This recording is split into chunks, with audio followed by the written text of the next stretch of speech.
the unimaginable, unconceivable mathematical equation on the blackboard behind him. Playing a violin doesn't occur to us, isn't it? But less known phenomena is that he was an extremely good violin player. So much so that the recent studies of Albert Einstein's brain, and I'm sure you must be knowing that Albert Einstein's brain was smuggled when his autopsy was done. So the guy who was doing his autopsy smuggled his brain without any permission of the family. And when the family did the rituals, they realized that the most important organ is missing.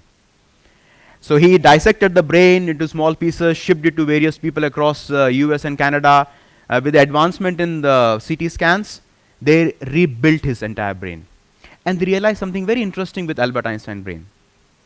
What they realized is that one of the sections of the brain of Albert Einstein was quite similar in its structure to the section of extremely good musicians.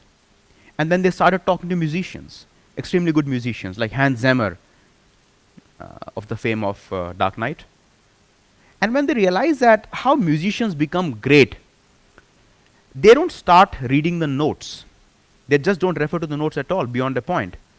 So when musicians become great, they develop what we call as spatial thinking. Spatial thinking means thinking in the space. And the less known fact then remains that his ability to think in space, which came out of his ability to play violin, is exactly what helped him conjure up the theory of relativity. So if I were to propose to all of you that E is equal to mc square came out of violin, you wouldn't believe me. But that's not too far-fetched an imagination either, which means that we all need to take our hobbies seriously.